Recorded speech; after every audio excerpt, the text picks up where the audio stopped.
You're successful. You have your life together. Your finances are solid. Your career is thriving. Everyone sees you as the responsible one. But inside, you feel invisible, empty, like you're just watching life happen through glass. You attract the most chaotic, demanding partners who drain every ounce of energy from you. You give everything to get a pat on the head once every 6 months if you're lucky. And you freeze when emotions run high. And now you have no idea what your own needs even are. Here's what nobody's telling you. You don't just have anxiety, or you just don't have depression. You're not just an introvert either. You have quiet, disorganized attachment style, and it's turning your success into a prison. Now, I know that you are exhausted from being everybody's rock while feeling completely alone. You've built this incredibly competent exterior, but behind it, you are constantly second-guessing yourself. You're wondering what you're supposed to be doing in every social situation. And your relationships follow the same brutal pattern every time. Some highly dysregulated person swoops in, recognizing your caretaking nature, and suddenly you're managing their addiction, their mood swings, their entire chaotic life for them. You lock in, maybe for decades, thinking that this is what love looks like, while they give you nothing in return. Now, let me guess something else about you. When you talk about your past, you tell detailed stories of abuse and trauma like you're reading someone else's grocery list. Oh, that wasn't that bad. I don't want to complain. Meanwhile, your body is screaming with chronic pain from decades of absorbing other people's dysfunction and having nowhere to go with it. Those chronic headaches you feel, pain in your body, yeah, that's connected. The worst part, everyone thinks that you have it all figured out. You're financially independent, you're professionally successful, you're completely self-sufficient, but you feel like you're dying inside, and nobody else even notices. I'm Adam Lane Smith, the attachment specialist, and I have worked with hundreds of women who thought they were broken beyond repair. What I've discovered is that quiet, disorganized attachment is one of the most misunderstood patterns in all of psychology. You are not cold or unfeeling like some people might suspect. You're not damaged goods where you're too traumatized to connect to people either. You developed an attachment system designed to keep you invisible and safe in an environment where being seen meant being hurt. Your success isn't despite your trauma. It's because of how your nervous system learned to work to survive. Now, through my work with over 1,600 clients, I've identified the specific patterns that keep quiet, disorganized women trapped in cycles of professional achievement and emotional starvation. So in the next 40 minutes, I'm going to expose exactly how your attachment style has shaped every area of your life, from the career patterns that seem successful but actually reinforce your isolation, to why your relationships fail in ways that look completely different from other attachment styles. But here's what's going to shock you the most. The childhood experiences that created this pattern were far more damaging than you've ever allowed yourself to acknowledge. The stories you dismiss as not that bad are actually some of the most brutal trauma cases that I see and hear and work with in my client cases. You're going to understand why you have felt so disconnected despite all your success, and you'll finally have a clear path to understanding the genuine connection that you've been craving your entire life.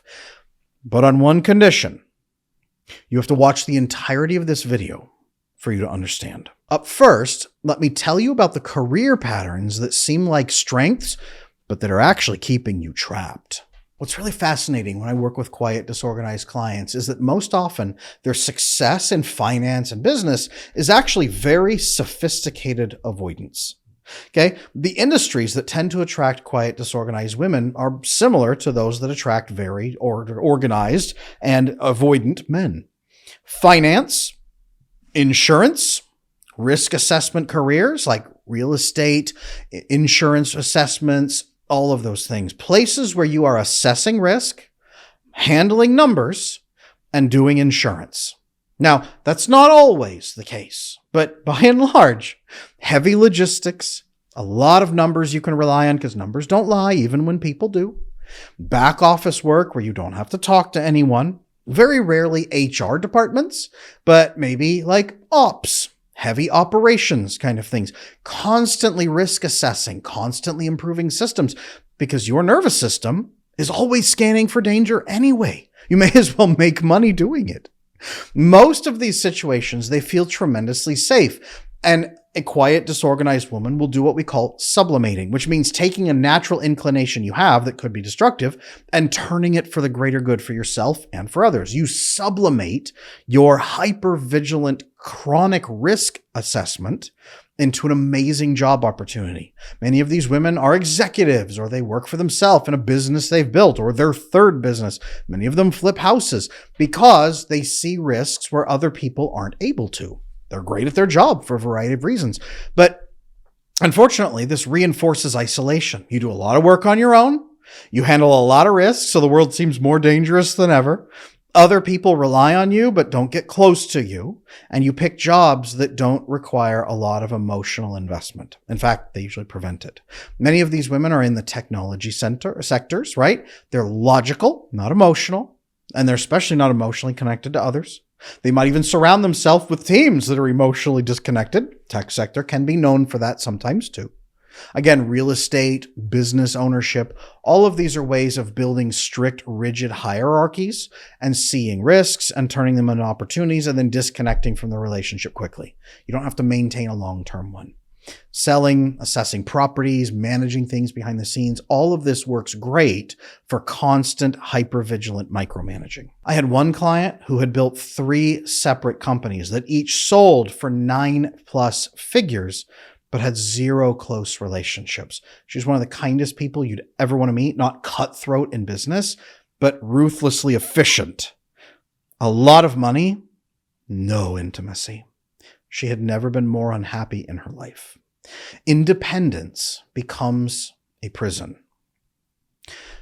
Most quiet, disorganized women don't realize the emotional starvation that they're experiencing, so they dive deeper into what they think will make them feel safe, which is isolation and disconnection from others. More money. They're not greedy, but money seems safe. Money is how you get safety. Money is how you get independence and put up walls, so they do that. They're usually not lawyers, I will say this. They don't want to fight and argue in court and litigate. Anything requiring emotional connection or conflict, usually they push back on, right? Their career choices, though, they reinforce an attachment pattern that already exists. Success becomes another way to stay invisible, disconnected, and safe. I get asked all the time, what is my attachment style? What is my attachment style? What is my attachment style? So I have finally launched the attachment assessment. This is not a short quiz that just spits out an answer after 3 seconds. This is a thorough, in-depth, science-backed assessment. Check it out on my website, adamlanesmith.com, and learn your attachment style, the severity of what you're dealing with, and some next steps you can take right now to build very secure attachment. Now, what's really fascinating is that being seen as the responsible one in your family, your friend group, whatever, means no one checks on your emotional needs. Financial independence means you never have to depend on anyone. And if you look successful on the outside, no one asks how you're really doing. Self-sufficiency becomes self-imposed. It's like solitary confinement you put yourself into. Others assume that you're fine because you appear so capable, and you put up a perfect mask and a wall they can never get through. You often probably get praised for being very low maintenance. Colleagues and friends love that you never need anything. You might have people, if they get closer, complain, but you don't really understand why they're complaining. They want you to open up, and you assume that it's kind of like a passing feeling. Okay. You get praised at work for not having needs that reinforces this pattern for you. I had one client promoted specifically because she never caused drama. But then when she got into a leadership position, which she took begrudgingly, by the way, they complained that she wasn't emotionally connected to her team. Promoted for the very same thing that then caused disruption. Okay. Positive reinforcement for that emotional numbness begins to set in and keeps you stuck. The numbers going up says, this is good, I should keep isolating. That chronic pain, though, in your body and brain begins to really set in. Even as you should be getting safer and safer, you feel less safe and less connected and less happy and more painful than ever before. This is why I say they're highly successful. But because they're overflowing with cortisol, that stress hormone, their oxytocin receptors are blocked, so they're not getting emotional connection.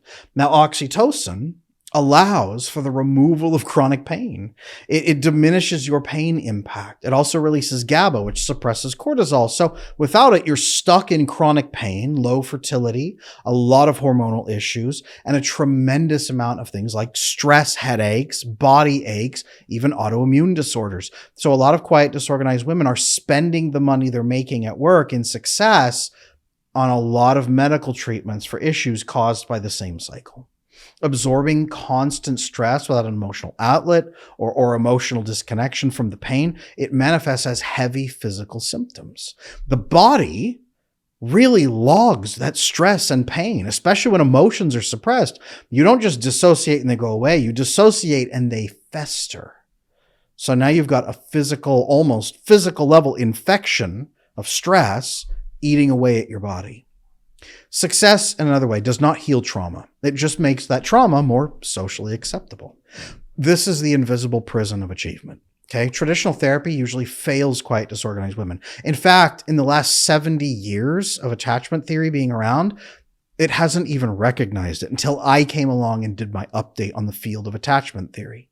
Traditional therapy says, you're great, you're doing fantastic, you're doing very well, right? And then if she comes in and says, well, I'm not really happy, right? You might describe some symptoms. They might diagnose you with something and give you some meds. But many people will say, you have your life together. What's the problem?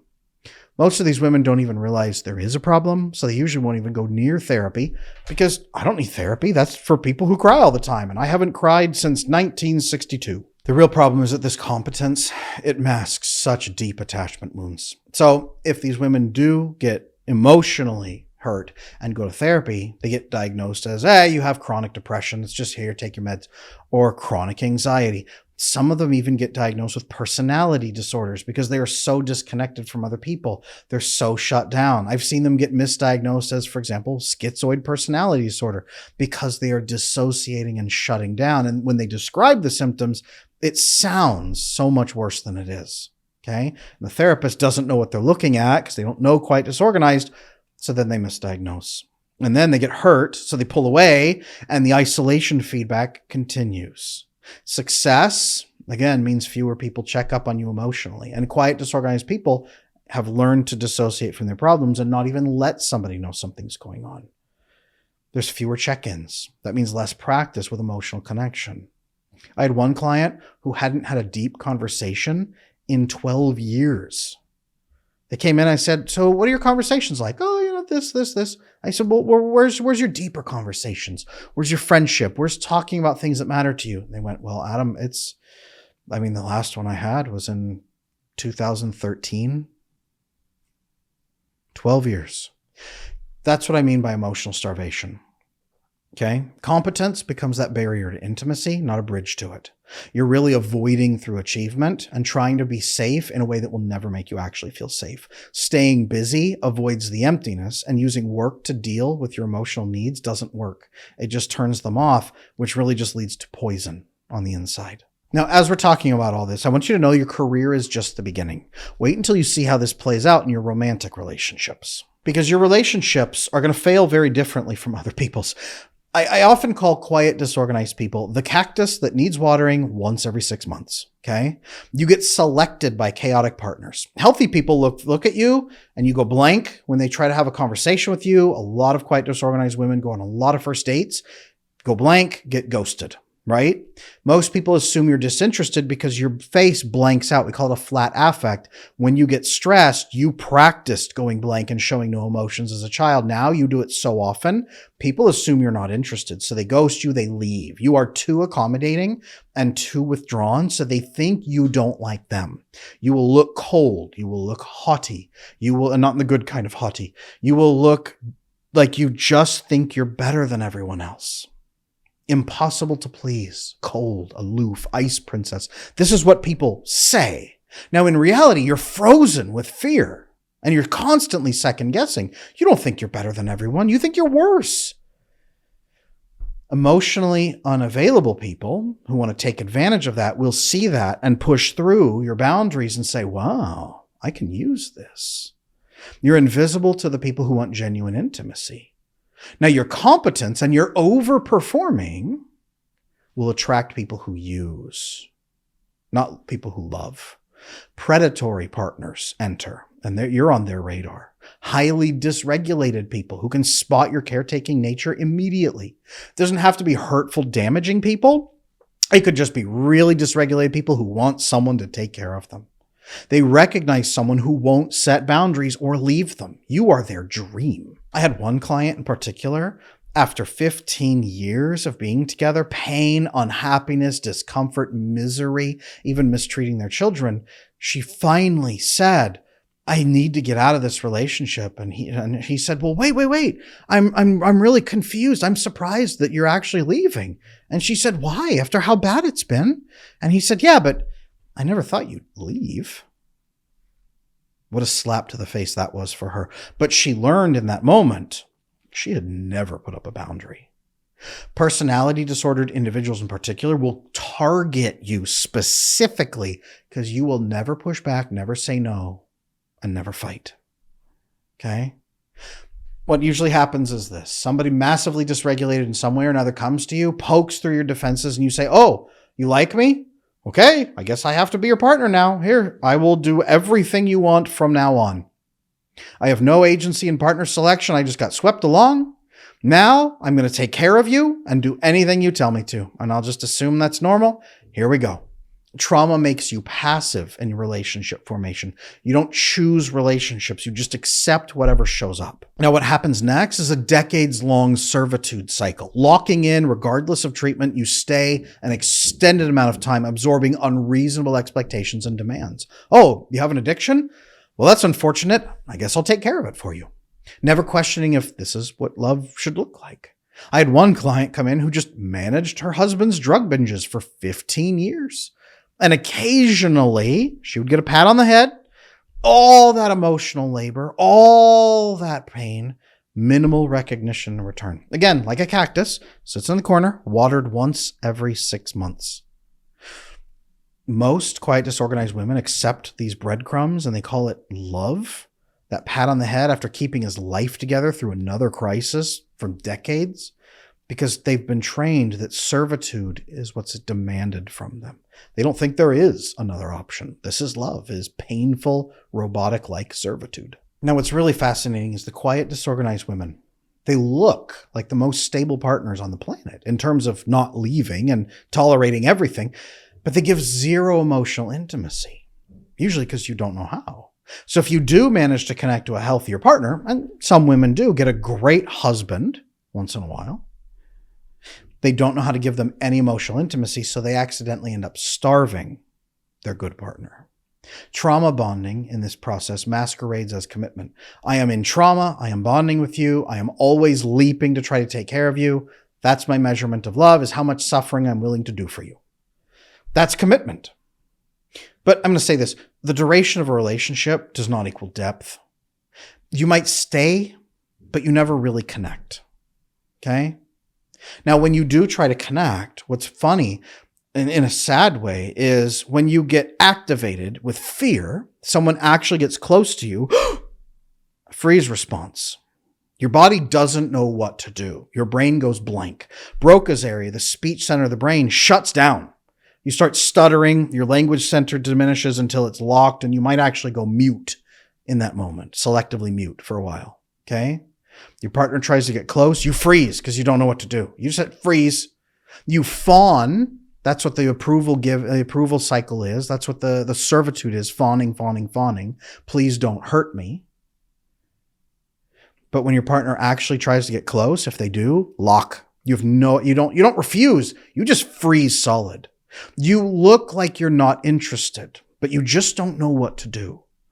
Emotional intimacy is the most dangerous thing on the planet, according to your brain. The amygdala, the fear center, says this is the most deadly thing I ever felt in my childhood, was being emotionally open to somebody who then destroyed me. I am utterly afraid of people that love me because they are so painful.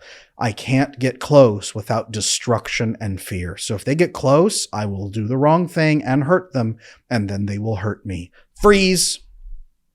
That's the freeze response. Now, this is also what keeps them stuck with partners who are not very healthy, because your body and mind treat threats in relationships as normal, and it thinks that any kind of love or closeness is a threat.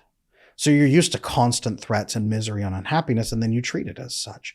You have a lower emotional connection even than avoidant people, because avoidant people are still looking for some kind of emotional connection. You're almost not. You get selected for servitude and then sign up for duty. Avoidant people at least sometimes know that they're avoiding. You won't. You freeze. You don't even realize that you're emotionally available because you don't understand what emotional closeness even is. I had one of my clients who was shocked to learn that she had never shared a feeling in a 10-year marriage. She thought that she'd been telling them useful data and what they wanted to hear. She realized finally she had never told them even once how she felt. 10 years together. Quiet, disorganized women are often the most attentive partners, but the least emotionally present. And they have question marks everywhere, giant gaps in knowing what to do in social, emotional situations. This is usually what makes them most afraid. They're constantly second-guessing normal human interactions. What am I supposed to do? What's expected? What's going to get me hurt? What's okay? What's safety? What do they want from me? No idea. Trauma in early childhood disrupts social learning and emotional development. You learned to not get hurt. All of your behavior skills lead to not getting hurt very bad. Still get hurt, probably, but not that bad. And if it does go in bad territory, freeze, let the damage happen, pick up afterward. That's the brain response. In short, you were always afraid of doing the wrong thing. So you serve, and if serving isn't enough, you freeze, you lock down, and you wait for the damage to be finished. But here's the next part that's really going to shock you. The specific phrases you use that immediately tell me you're quietly disorganized. Okay? There are phrases that often reveal everything. The words you probably said while you were watching this video, because you dismiss your own trauma, right? I have detailed trauma stories coming into me from clients, but they're recited like this, like a grocery list. And then this happened. Then my parents did this. Then this horrific thing. Then this happened. I'm just watching going, wow, like this is a movie. I'm just listening. They give incredibly detailed accounts of the most brutal childhood abuse you can imagine. Zero emotion.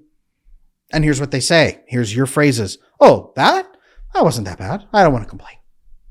Other people have it worse. That's okay. No, not a big deal. Right? Diminish. Completely diminish. They dissociate. Yep, that was literal hell on earth. And I wish I was dead. No, they don't say that. Well, it's all pain. Dissociation lets you tell trauma stories without feeling them. The problem isn't that they're disconnected. The problem isn't that they're not having an emotional response. The problem is that they've locked down their emotions. Their prefrontal cortex is overdeveloped to squash emotional expression so that they can dissociate from their feelings and report what happened without feeling it. But they're doing that all the time in their daily life too, not just while telling me the story. And again, the next one is making excuses for people who hurt you. I don't mean to complain about them. They're not that bad, right? It's not that big a deal. I know it sounds horrible that my parents did this and this and this and this for 15 years, but we all struggle. They had their struggles. They're always finding reasons why their abuser's behavior was okay. I had one client making excuses for a parent who broke her arm in anger as a child on purpose. Okay?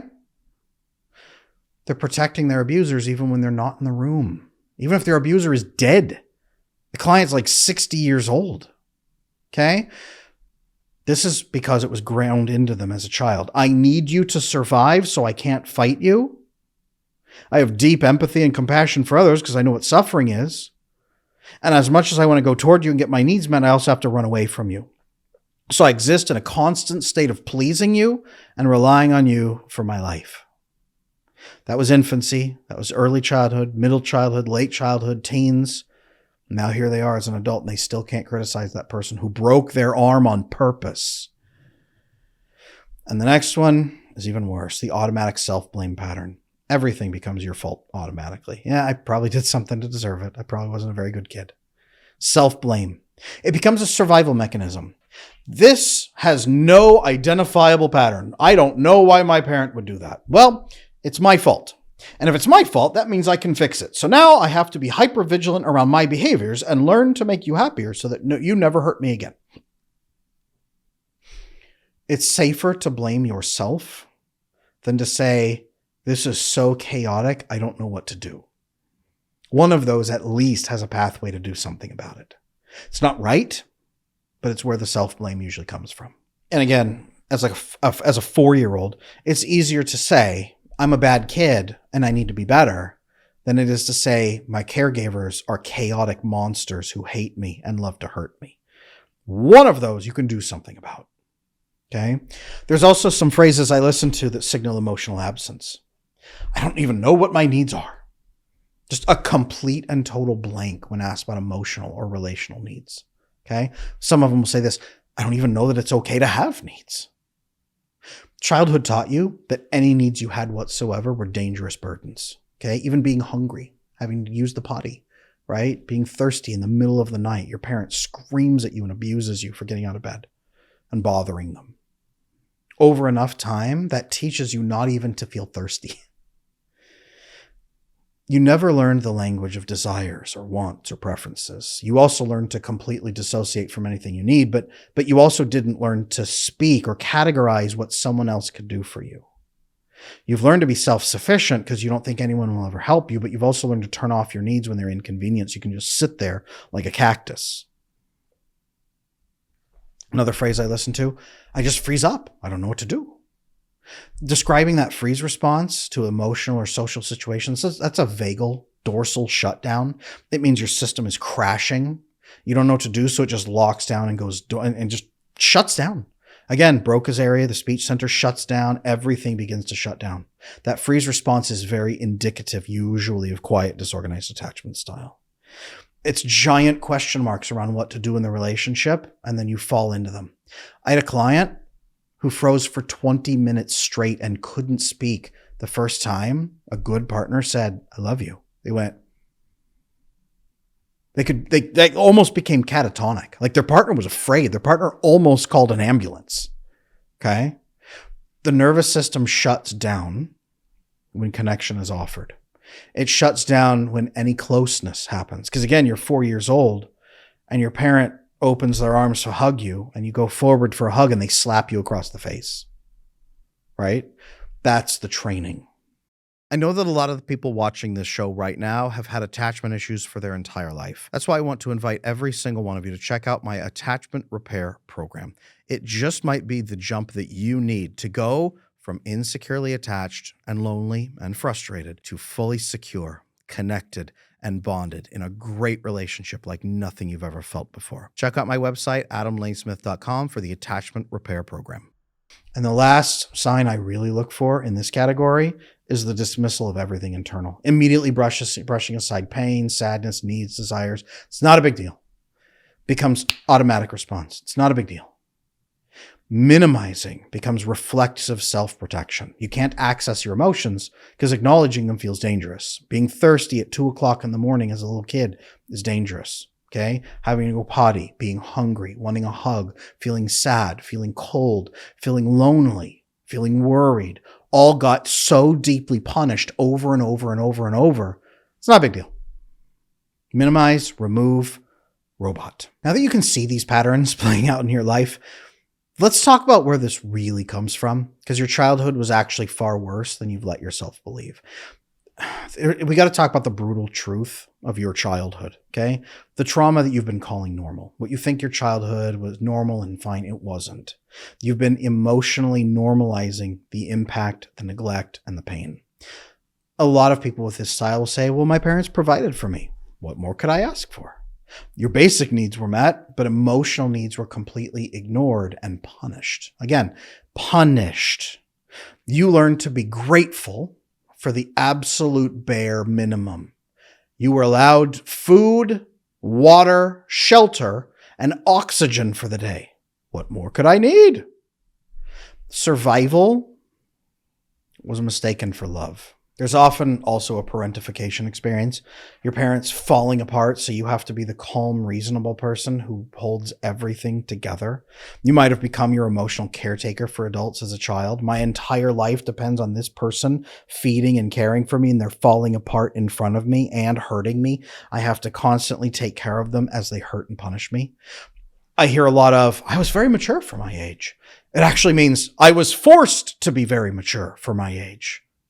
I had a client who came in who said when she was 7 years old, she was already managing her mother's emotions. So her mother would be able to work a job and bring home food to feed them. She felt like it depended on her daily to manage mom's moods, or mom would lose her job again and they'd go hungry and there'd be no food for a week. Early parentification creates lifelong caretaking patterns. Punished again for having needs. Any expression of emotional needs met with criticism, pain, suffering, abandonment, right? Being told, stop being dramatic, or other kids have it worse than you do. Learning that emotional expression is a burden and that it equals rejection. Emotional needs that you had became associated with danger. Again, a glass of water is asking too much for these kids. Now, there are a lot of specific traumas that create quiet disorganized versus other types. A big one, though, is chronic emotional invalidation. Every feeling, every emotion dismissed, minimized, ignored. You're too sensitive became your core identity. Invalidation teaches you to invalidate yourself. Your emotions became something to hide and shove away. They were a liability, so you put them in a box somewhere. Don't express them, don't even feel them. You became hypervigilant in your household, walking on eggshells around volatile, critical parents, learning to read micro expressions and predict danger. I had a client who could predict their father's mood from his footsteps across the house. And anytime she heard any sound that was even similar to his angry steps, panic attacks, even as an adult in her 50s, still panicking. This is how hypervigilance becomes your default nervous system state, because you have to constantly be scanning for dangers. This is the double bind of needing unsafe people as a child, needing love from people who hurt you when you showed emotion or need. I have a need and I will die without it, but if I show it, you'll hurt me. I have to show it and get hurt, but I'll minimize the damage by freezing. Creates that simultaneous approach and avoid wiring. You can't trust connection. But you can't survive without it either. So your nervous system learned that love equals danger.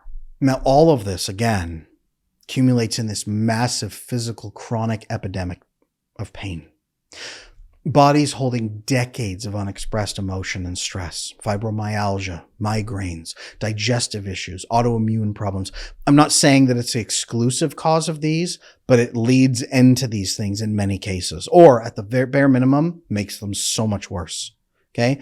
Trauma gets stored in your very tissues. In some ways, it eats away at your reserves of magnesium, causing massive body cramping throughout your entire system and joint pain. Physical pain becomes the only sociable, accessible, and acceptable way to express your suffering. The hypervigilance around this, your body is always stressed and always burned out, and the only thing you're allowed to feel is chronic physical pain that you don't understand. Next is the exhaustion from that hypervigilance, constantly scanning for threats in every interaction, every day, except when you are utterly alone. It's the only time you can let go. Your nervous system never really gets to rest and restore. I had one client who was exhausted after the most simple conversations on the phone with anybody. They could barely function in her 50s and 60s. She couldn't even handle phone calls anymore because she was just so exhausted. And there's a metabolic cost of constant threat detection, burning, never digesting. You have your sympathetic nervous system, fight, flight, fawn, freeze, right? Survival. Then you have your rest and digest parasympathetic system. This is where you're going to digest and generate most of your serotonin. If you're not in that state most of your life, you're not going to digest very well or produce what you need. A lot of chronic deficiencies happen this way, by the way. All right. So if this is you, what's the way forward? We've talked about the pain a lot so far, right? For the last about 40 minutes. How do you break free from decades of this pattern? because I want to tell you that you can. Now, what I've just described so far in all this video isn't just theory, by the way. It's the result of working with hundreds of women who felt exactly like you feel right now. Invisible, competent, but empty, successful, but utterly alone. Here's what most people don't understand about quiet, disorganized attachment style. You can't just fix it with traditional therapy or self-help approaches. Your nervous system needs very specific interventions that work with your unique wiring. I do have a gift for you if you watch until the end of this video, something that can open your eyes and enhance your depth of understanding when it comes to this hidden attachment style. But first, let me show you exactly what transformation looks like. Let's talk about breaking free from this pattern. Okay, going from invisible to genuinely peaceful and loved. The first step of all of this is understanding your freeze response. Your nervous system shuts down during connection, right? That freeze response is a survival trauma mechanism. It's not a character defect. It's not something wrong with you. Your amygdala, the fear center of your brain, treats emotional connection and intimacy as mortal danger. The neurobiology of the freeze response is fascinating, but we've talked here so far to help you understand your vagus nerve crunches down, tightens, your system goes blank, drains your ability to speak, and freezes you up to just manage damage in the moment. You'll pick up afterward. You're not broken, okay? You're responding exactly as you were programmed to respond as a child. Learning to recognize your pre-freeze signals is where you begin taking more control. The body sensations that happen before a complete shutdown might be a thumping heart, rapid breathing, right? Body sweats, right? Tingling in your fingers, cold. For a lot of women, the blood pools in their torso, so their hands and feet get cold. They might get shakes and tremors. You might have nausea in your stomach. You might have your throat kind of closes up like this. You might get a hunch in your shoulders. You might get tension in your body. You might suddenly feel painful and not understand why. Oh, because my whole body is clenching. There's a variety of feelings that you need to learn to identify in your body about how stressed you are. A blank mind, racing thoughts, heavy limbs, a spacey feeling, emotional numbness, all of these are very important to track as well. I had one client that when she came in, I set her the task of daily, breakfast, lunch, and dinner, writing down on a scale of 1 to 10 where her stress level was. She came back 2 weeks later, having tracked it every day, 3 times a day, okay, for 14 times, 7 out of 10, 8 out of 10, 7 out of 10, 8 out of 10, 9 out of 10. And we tracked how constantly chronic stressed she felt. She had never realized it before. She also understood that the moments where she felt 9 out of 10 was where her body really started locking down. As we then started working on physical techniques to manage her stress and it started coming down, she noticed the absence of those physical signs and a lot more calm and relaxation and an ease of pain in her body. Okay. There are very specific techniques to interrupt the freeze response before it takes over. Things like learning distress tolerance and being able to sit in it for the emotional connection, learning to stay present when someone tries to get close, verbalizing to them what you're needing, developing a capacity to feel without drowning, using physical body techniques through gradual exposure to intimacy without overwhelming your system, and even just using somatic body work that you can use to calm and regulate your nervous system. The research is fascinating. If you understand an anxiety response and you know a little bit about what to do about it and you know how long to expect it to last, you can actually weather it faster and easier with less spiking. Understanding is the first piece of solving this problem. The second part of fixing the challenges with quiet, disorganized attachment style is developing an emotional awareness, learning the language of feelings, right? Starting with very basic emotional identification. I am feeling sad. I'm feeling afraid. I'm feeling mad. I'm feeling happy and glad. I'm feeling eager. I'm feeling nervous. Identifying those feeling sensations in your bodies as almost like a GPS system. Instead of, what do I feel? I don't know. What is my body telling me right now?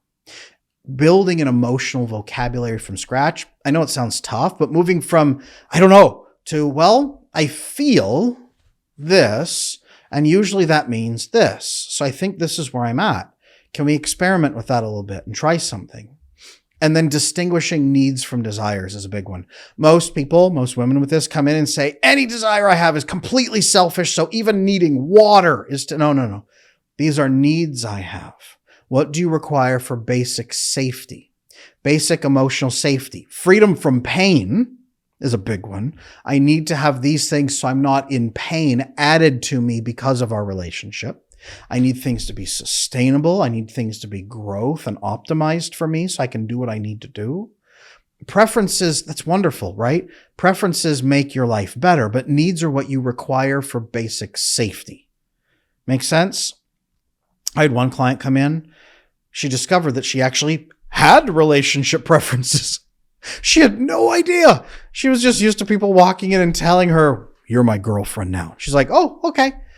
She was shocked to discover she actually had preferences in and out of the bedroom, by the way. And finally comes the radical act of asking for what you need once you identify it. Fixing the freeze response, learning what you need, learning the language, and then being able to ask for it. Starting with tiny requests in safe relationships, learning that needs are not burdens, they're human, and that other people want to connect with you, to reciprocate giving and taking care of needs back and forth. Learning to communicate needs without a freeze response taking over. Hey, I'd love in our relationship to take care of you. Is it okay if I occasionally ask you for some things that will give me better capacity to take care of you? Do I have that permission? Okay. Here are some things that improve my capacity to give you that love and care that you need. Can you meet me there and take care of those things with me too? That right there is a basic structure that I begin teaching to these clients so they can get permission and decrease the stress. They don't need the other person's permission, but they need their permission mentally to be able to allow themselves to do it.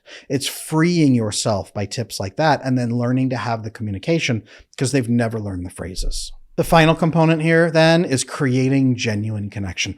In other words, attracting secure partners instead of predators, and then giving emotional availability that changes who's drawn to you, and securely attached people come towards you when you do that. They're attracted to authenticity, not servitude.